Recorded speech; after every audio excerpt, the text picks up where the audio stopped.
دوانو جهان سردار مبارک فرمایي چې من مات ولم يعز ولم يحدث به نفسه مات على شعبة من نفاق. یو سړی په داسې حال کې مړ شي نه جهاد کړی وي او نه چېرته په زړه کې د جهاد جذبه تېر شوې وي او دی چې مړ شي نو د منافقت په مرګ باندې دی مړ شو. د الله د دین د مخنیوي دپاره د الله د دین په لاره کې د رکاوټ دپاره چې کوم خپل مال خرج کوي دی به په دې باندې ډېر زیات پېښمانه وي او بیا به دوی مغلوب دي. په دنیا کې به دوی باندې مسلمانان غالب راشي، اهل ایمان به پې غالب راشي او په ورځ د قیامت به دی جهنم کې ټول راجمع کړي شي.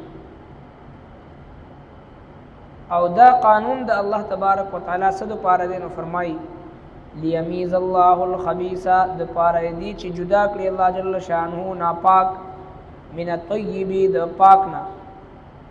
دا تقسیم دی، کفر جدا شي او اسلام جدا شي، موحدین جدا شي، مشرکین جدا شي، مؤمنین جدا شي، کافران جدا شي. ويجعل الخبيث او وګرځي ناپاکه بعضه على بعض ځینې د ځینو په ځینو باندې یوزي فيركمه بیا یوزي ډېرې جوړ کړي جمیعا ټول فيجعله بیا هغه ډېرې وغورځوي فی جهنم په دوزخ کې. اولئک هم الخاسرون هم دا خلق دی نقصان مندون کی.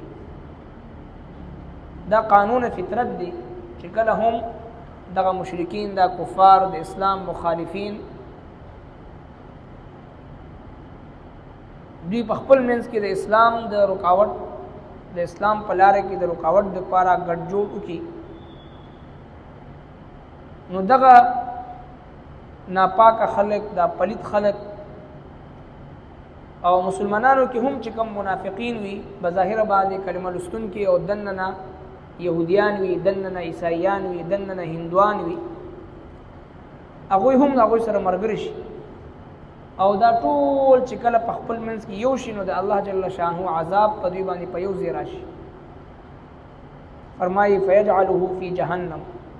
څرنګه چې د نبی علیه السلام مبارک زمانه کې دغه مشرکین مکه او دغه شانتی د خیبر هغه یهود او دغه شانتی د نجران هغه عیسایان او دغه شانتی د ایران چې کوم د فارس مجوسیان دا ټول یوځای شو او بیا د الله رب العالمین د طرف نه په دوی باندې عذاب د صحابه کرامو هغه جانبازانو مجاهدینو په صورت کې راغلل او دوی ټول د دوی هغه طاغوتي قوتونه هغه نست نابود.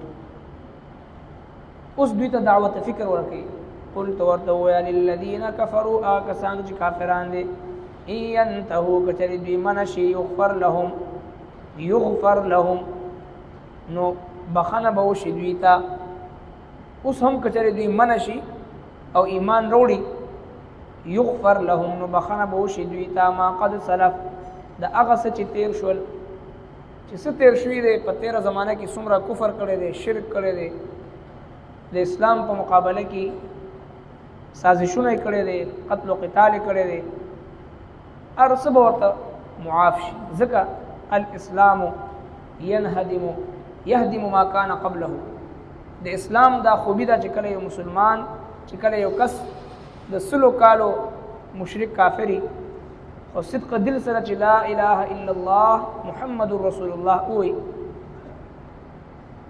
رب کائنات هغه تیر شوي تمام ګناهونه ورته معاف کوي بلکې په نیکو باندې ورته بدلوي.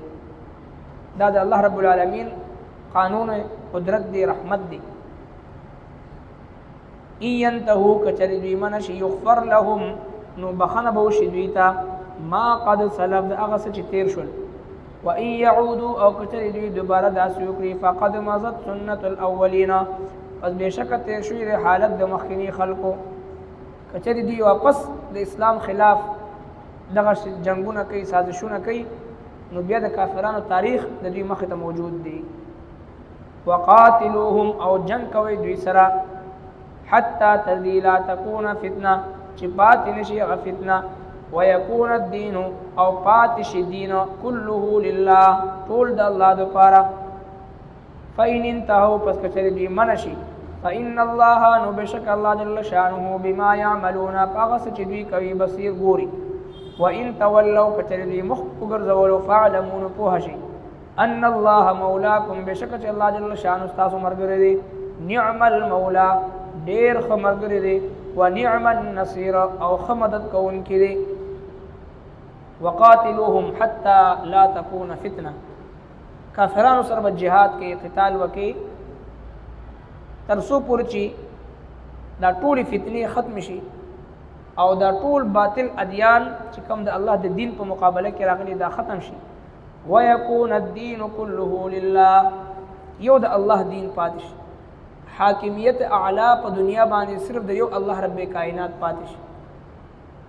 نو لہذا د عربو د کفارو د پاره چې کوم عربو کې کفار او مشرکین د هغه د پاره دا حکم چې دوی د پاره یا مرګ او یا اسلام درېمه خبره پکې نه و. د عربو نه ما سوا چې کوم کافران دي په دنیا کې هغه د پاره درې اختیار دي. یا دا چې مسلمانان شي او دویم دا چې جزیه به ورکړي مسلمانانو ته او دریم دا چې بیا جهاد د پاره تیار شي. عام کافرانو لپاره دا درې اختیار دي. او چې کوم عرب کافرانو په عرب ملک کې اوسیدونکي د هغوی لپاره دوه څیزونه وو. یو دا چې کلمه وي مسلمانان شي یا دویم چې دی جنگ لپاره جهاد لپاره تیار شي. بهر حال د اسلام قانون دا دی تر څو پورې چې په دنیا کې شرک کفر دا ختم شوی نه حاکمیت اعلی د الله تبارک وتعالى د الله په ځمکه باندې د الله نظام نافذ شوی نه تر هغه وخته پورې به جهاد فی سبیل الله د کفر او د شرک خلاف جاری وي. او حدیث پاک کې راځي دوانو جهان سردار مبارک فرمایي چې الجهاد ماض الى یوم القیامه جهاد به تر قیامت پورې جاری او ساری وي. نه د یو عادل عدل دی ختمول شي او نه د یو ظالم ظلم د جابر جبر دا ختمول شي بلکې دا به تر قیامت پورې به د جهاد فی سبیل الله دا به جاری او ساری وي. ځکه د جهاد مثال هغه مفسرین کرام داسې لیکلي چې د انسان په بدن کې یو سپونی راوخیږي او هغه ته کینسر ولګي او هغه ټول بدن ورسره خرابېږي. چې کله په دغه ځای کې دغه دانه ختمه کړي شي نو ټول بدن ورسره هغه محفوظ پاتې شي. نو دغه کفر او شرک څرنګه چې نن یهودیان او هندوان په مخ د ځمکه باندې د انسانیت دپاره خطره ده نو د دوی علاج صرف او صرف جهاد فی سبیل الله دی قتال فی سبیل الله دی. نو لہذا بحثیت یو مسلمان جذبه جهاد شوق شهادت تمنا خپل زړه کې ساتل او د جهاد مصمم اراده کول د الله رب کائنات په لاره کې د قربانېدو جذبه کاغذوانی که بوډای که ماشوم خپل زړه کې ساتل دا زموږ استادو د ایمان تقاضا ده. دوانو جهان سردار مبارک فرمایي چې من مات ولم يعزو ولم يحدث به نفسه مات على شعبة من نفاق. یو سړی په داسې حال کې مړ شي نه جهاد کړی وي او نه چې ته په زړه کې د جهاد جذبه تیر شوی وي او دی چې مړ شي نو د منافقت په مرګ باندې دی مړ شو. نو لہذا جذبه جهاد شوق شهادت دا د هر مسلمان د زړه تمنا کېدل پکار دی. ځکه الله رب العالمین په دې آیت مبارکه کې حکم فرمایي وقاتلوهم حتى لا تكون فتنه دوی سره قتال کوي تر دې پورې د ټولې فتنې ختم شي یو د الله دین چې دا غالب پاتې شي. ربنا تقبل منا انك انت السميع العليم وتب علينا انك انت التواب الرحيم برحمتك